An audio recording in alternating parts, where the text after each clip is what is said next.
Alright, this is the Oppo watch, and well, it is the first proper smartwatch that I decided to buy for a lot of reasons. And I've been using it for quite some time now, and in all this time, well, it did impress me a lot. But is it seriously worth considering in 2021? Well, let's find out. And to be honest, I've always stayed away from smartwatches for two reasons. First is the battery life, as that is one more thing to charge every single day. Second is the absence of always on display, and that hurts because if a watch doesn't even fulfill its basic task of showing time, it is useless to me, as I feel it should be effortless and always on. And that's why I use this Amazfit bib for years, as it says always on all the damn time. Now first off in the box, we don't get anything fancy as such, but we have this neat packaging and the MRP on box is around 20k for this 41mm variant. And intentionally I went for this one as 46mm one is too costly and big as per my liking and wrist size. So I went ahead with this one. In the box we have the watch at first and it looks really well built as such. Plus I like this dial as compared to the round ones, but that's a personal choice. Next up we have the charging cradle and an extra loop, and apart from that nothing else in the box.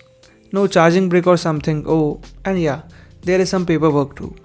Coming to the watch itself now, and it feels great in hand. The material as well as finish is really premium, and the watch weighs around 30 grams without strap, so that isn't heavy at all. However, it does resemble Apple Watch a lot from outside, but that is where the similarities end. So let's check out the specs quickly now.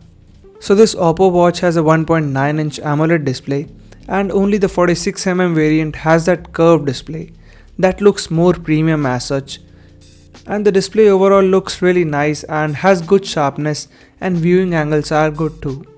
However, if you want a bigger display, go with the 46mm variant if you have the budget, as it simply looks better than this one. Apart from that, we have the 1GB RAM and Snapdragon 3100 VR SoC running this Wear OS powered smartwatch. Though we only have a couple of watches with the Snapdragon 4100 chipset, but that's how it is, and even this 3100 is not bad at all actually. Before moving further, a tap on that subscribe button will really help the channel out. So let's get back to that in a second. Rest, this watch runs on Bluetooth version 4.2, which is not the latest one as such, but there were no issues in the connectivity front, as it even has Wi-Fi, so you won't have any problems as such. We also get a heart rate sensor, and sadly, there is no SpO2 sensor with this one. We also get a speaker and microphone to take calls and even use the Google Assistant directly on the watch. The battery capacity with this smaller variant is only 300 mAh, and the 46mm variant has a 430 mAh battery. Coming to the main part now, software. So this Oppo watch runs on Android Wear instead of RTOS or some other crap, and I find Android Wear to be better as compared to other platforms, because it gives a lot more control and way more customizations as compared to other platforms. And I just don't like the OnePlus watch, even though it looks good design wise. So this one runs on the Wear OS HMR2 version, and you must have heard a lot of bad things about Android Wear as such. And yes, it has its shortcomings, which even Google knows, and they are trying to partner with Samsung to improve this platform, but all that is into the future. And you should never buy a product for what it will be in the future, and you should buy it only after keeping in mind what it is right now. And with that in mind, this Oppo watch has a really well optimized software. Though it doesn't exactly look like stock Wear OS UI, but I have zero issues with this customization. Reason being, it just works, and that too really smoothly without any lags as such.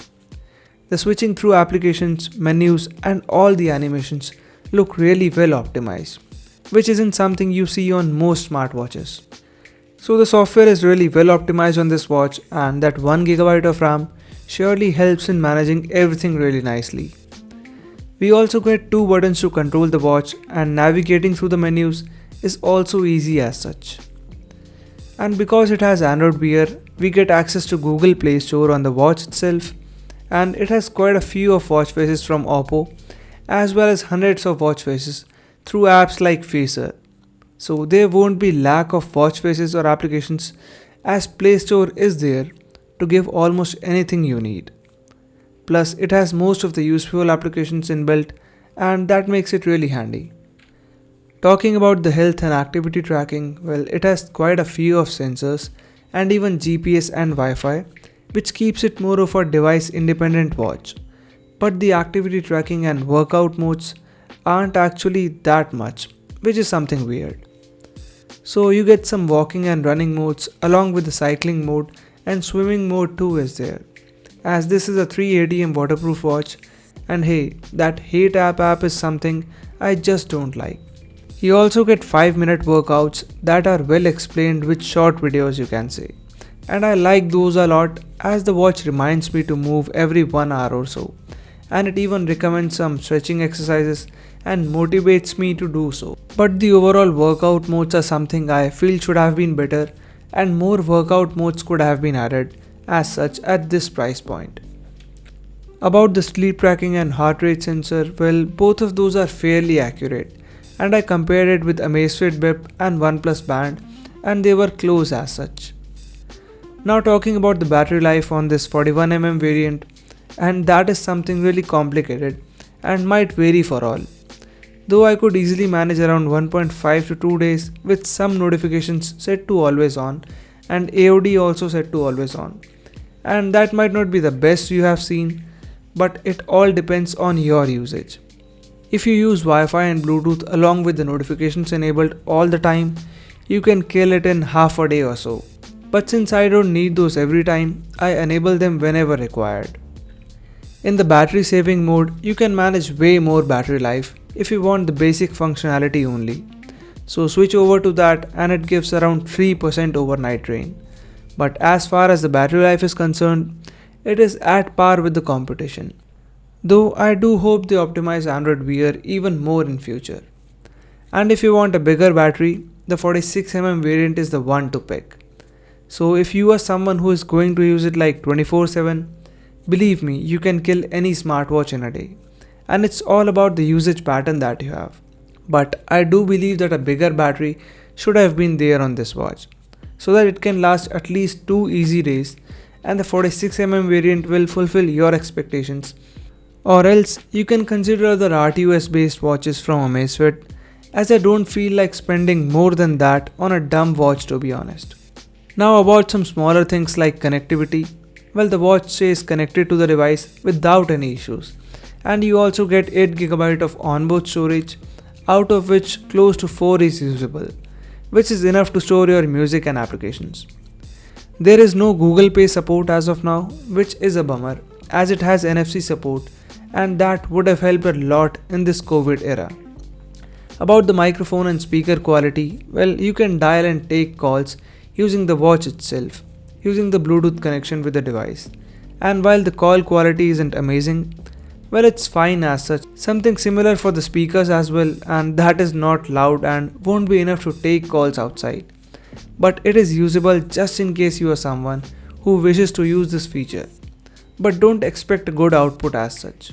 So for what it's worth, the calling feature is usable more or less.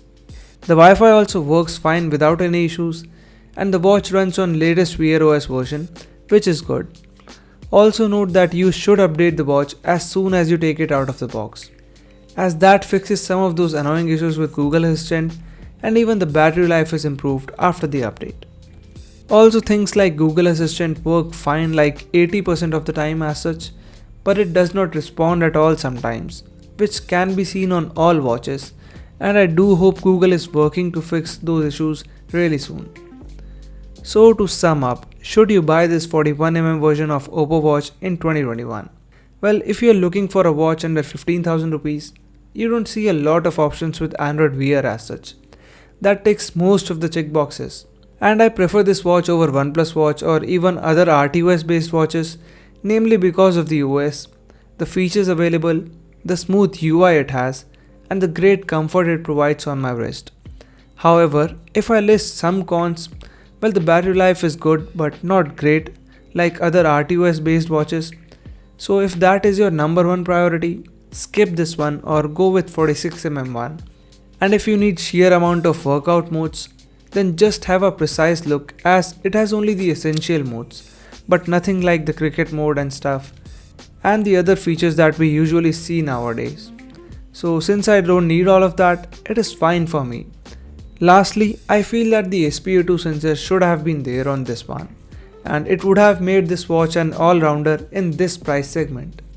But that is something missing, and though you can of course buy an SpO2 meter for around 1000 and that will give much better results, but the convenience of a watch is something different, and I understand that. And thus if you want a watch as of now, I can recommend this totally. But have a look at your use case first and only then choose the right variant or entirely skip this one. So that's pretty much everything I could think about the Oppo watch. And if you end up liking this video, press that thumbs up button and subscribe to the channel if you haven't already. Thanks for watching this video and I'll see you in the next one.